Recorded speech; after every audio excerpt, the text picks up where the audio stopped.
Another victory. Louisiana. Boom. Hi, I'm Philip Blumel. Welcome to No Uncertain Terms, the official podcast of the Term Limits Movement, published on May 20th, 2024. This is episode number 238. Your sanctuary from partisan politics. So right on the heels of victory in Tennessee, the 8th state has now officially applied for the Term Limits Convention with the approval in the Louisiana House on May 13th.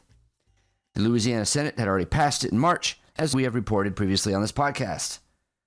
The Term Limits Convention bill, sponsored by State Representative Mark Wright and State Senator Mark Abraham, was approved in a bipartisan 81-11 vote. Article 5 of the U.S. Constitution provides states the authority to impose term limits on Congress without congressional approval. For the Term Limits Amendment Convention to be called, though, a total of 34 states must pass similar resolutions. Once a term limits amendment is proposed at a convention, it must be ratified by 38 states for it to be added to the U.S. Constitution, and this process allows states to completely bypass Congress. Now, personally, I don't think it's going to be necessary to bypass Congress. Once we get to a critical mass of states calling for the Term Limits Convention, I think the incentives will completely change, and all of a sudden, overnight, it'll be in the self-interest of Congress to pass an amendment. After all, when Congress sees that a convention is inevitable, they will want to write it. I mean, that's what's always happened in history anyway. We'll see. But before that question is answered, we have some more states to win. You can really feel the momentum growing. Do you realize we have passed 3 states this year? Florida, Tennessee, and now Louisiana. 2024 is our best year so far, and we might not be done yet. North Carolina could be number 4. North Carolina passed the Term Limits Convention in 2023. That is to say, the North Carolina House passed it. But they have a 2-year session, so we have until the end of 2024 to pass the Senate and claim the 4th state. Hey, we're on the case. Your contributions have been used to secure victory after victory. Please keep them coming. This is a public service announcement. Attention, New Yorkers. Term limits may be coming to your state.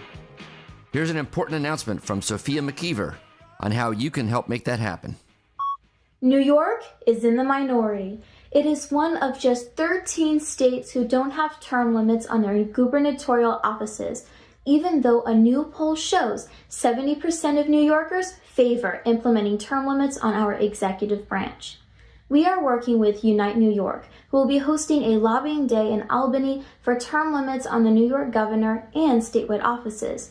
It will take place Tuesday, May 21st, and Wednesday, May 22nd, 2024 at 8:30 a.m. Please RSVP for this important event at home.uniteny.org/events.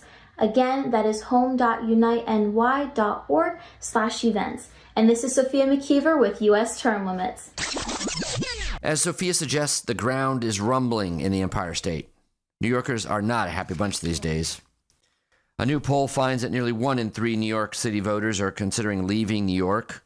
When asked why, most cited higher taxes, but nearly 2/3 said, quote, "The government is broken and or corrupt."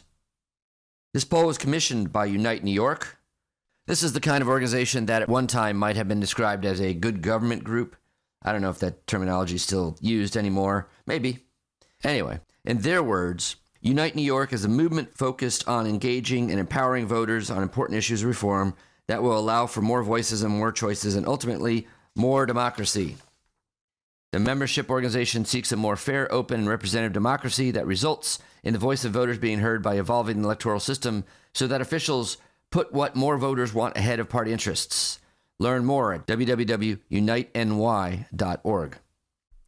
Now, that sounds like an organization that would be a big supporter of term limits, and indeed it is. In this, they represent the 64% of New York City registered voters in the poll that expressed support for term limits on the governor.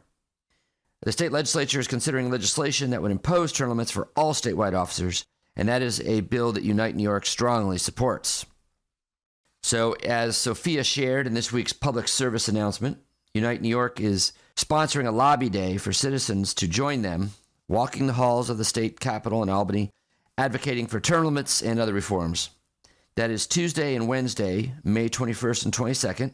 Yes, this week at 8:30 a.m. You can get more info and RSVP at home.uniteny.org.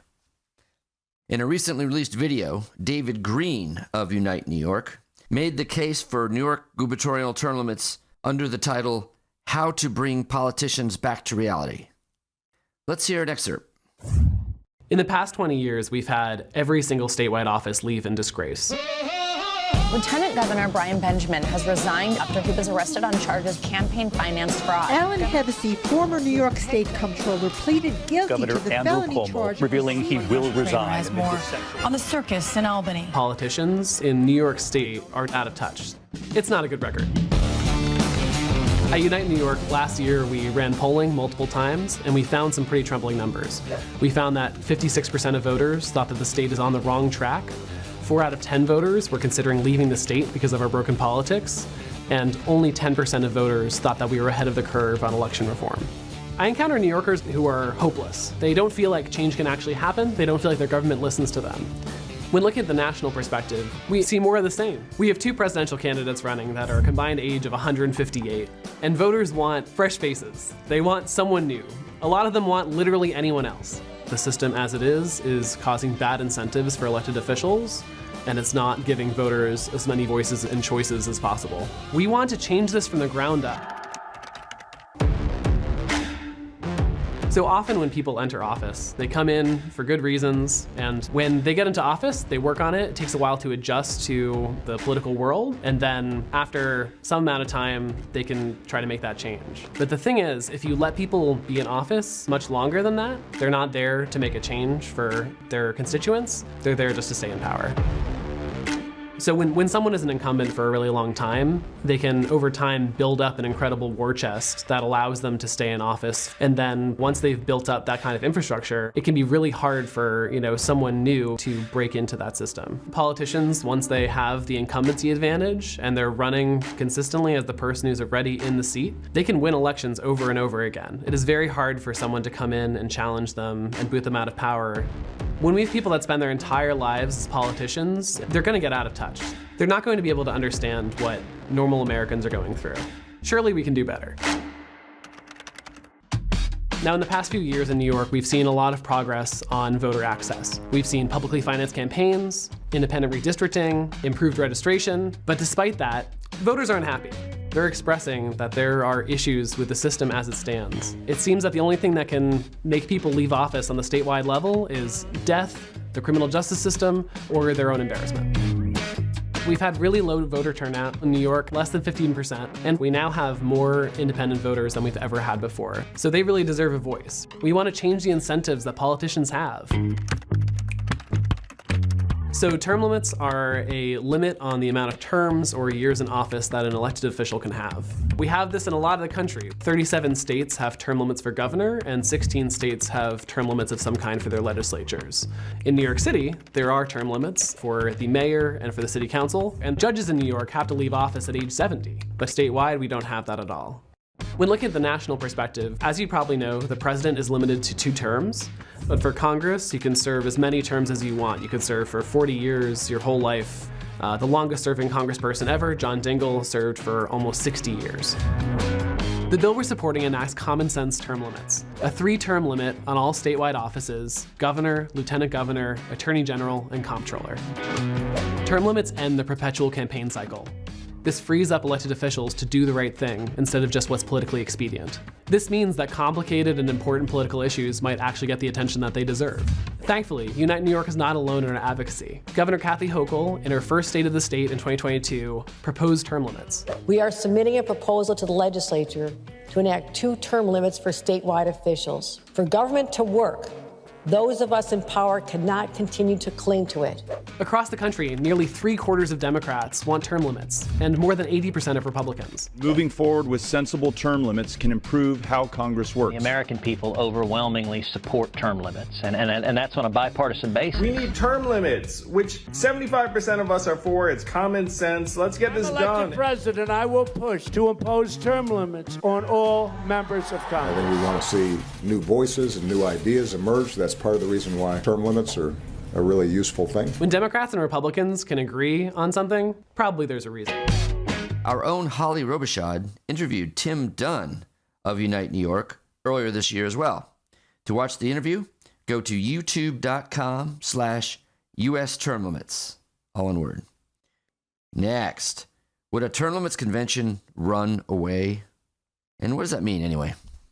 We still hear claims from time to time that the constitutional provision in Article 5 that permits states to propose a constitutional amendment like the Congress can do is dangerous and that it can run away. And by run away, one means the convention veers off its intended subject. This was the subject of a fascinating commentary published by Politico, written by Robert Prenner, professor of mathematics emeritus at Long Island University. Now, Prenner looked at the 4 major Article 5 convention movements in the United States currently and evaluated them from the standpoint of which had some possibility of, quote, running away. Of course, the fact that amendments proposed by convention, just like those proposed by Congress, require ratification by 38 state legislatures to become law protects us from crazy or radical or unpopular amendments getting through. But it doesn't protect us from politicians bogging down the convention process by getting off track, right? If the scope of the convention is too wide, one could imagine a convention of politicians being unfocused, much like Congress. Well, the amendment process by convention is considered safer than amendment by Congress because the convention process is tied to a 34-state application where the applicants agree in advance what the convention is going to be about. You don't have that in Congress. Delegates are sent to the convention with instructions from their respective states based on the convention's stated purpose. Now, Congress, as I said, doesn't have that safeguard, and that's why nearly 200 constitutional amendments are introduced on average each 2-year term of Congress. These things are all over the place, and they include some really crazy ideas. And most go nowhere, of course. They have to get through both houses of Congress, and then, of course, they have to pass 38 states for ratification.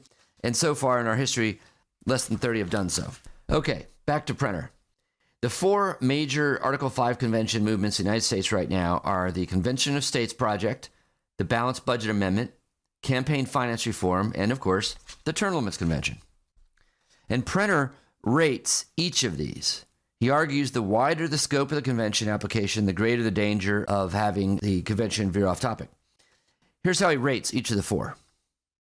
The Convention of States is the project that aims to call a convention to propose a number of amendments aimed at limiting the federal government with regard to spending, taxation, and debt, as well as term limiting Congress, the courts, and perhaps granting the states power to override executive orders, federal law, and regulations. Prenner sees this as a pretty wide scope and hence gives it a, quote, very high potential of runaway versus the others. The Balanced Budget Amendment is more focused, but still the budget touches on many issues and requires many complicated provisions. Such an amendment would have to include provisions for emergency workarounds by congressional supermajorities. I'm quoting Prenner here. It seeks to address the various issues of unanticipated needs of spending, as well as revenue shifts from those projected at the time the budget is passed. Proposed workarounds granting Congress flexibility needed versus wartime, for instance, usually entail requiring congressional supermajority approval for exceptions, tax increases, and major unanticipated occurrences. Well, with all these curlicues, Prenner sees room for a convention getting bogged down. Honestly, and, I'm an expert on the subject myself, I don't buy the threat that he sees in these 2 projects, but I certainly understand his argument, and I understand that they are more prone to get bogged down in a relative sense. All right, next. Prenner sees a low likelihood of runaway from the Campaign Finance Reform Project, which aims to overturn the Supreme Court's 2010 decision, Citizens United versus FEC. All right, now for the punchline. What about term limits? Well, regarding the Term Limits Convention, Prenner sees the scope as the most narrow and the chance for a runaway as, quote, approaching zero. Not only that, Prenner goes further, predicting without qualification that if a term limits convention were imminent, quote, Congress will surely preempt. He says, quote, Congress will dread a convention made up of state legislators who, acting in self-interest, would impose tight term limits with no grandfathering. A balanced budget amendment threatens privilege, campaign finance reform is their bread and butter, and term limits threaten their entire careers and livelihood. Preemption is as close to a sure thing as anything in the political sphere can be.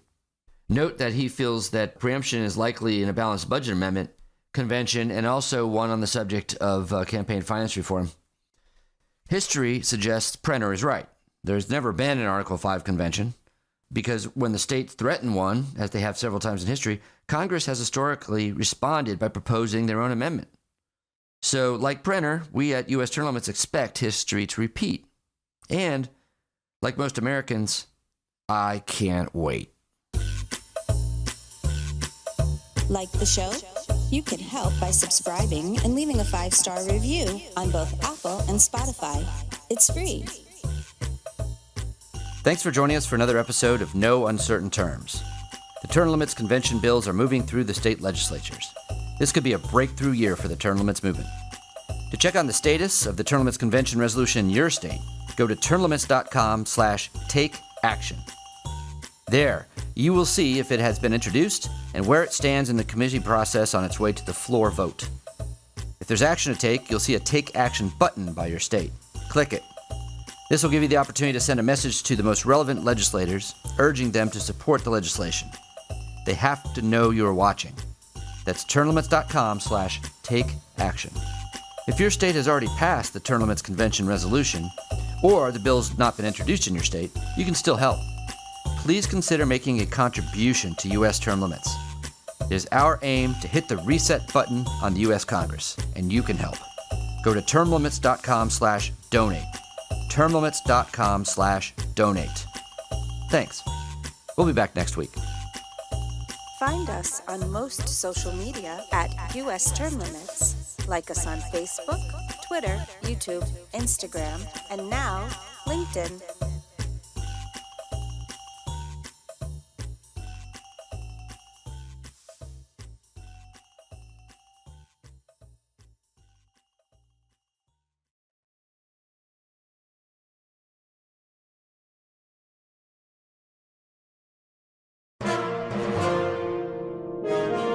USTL.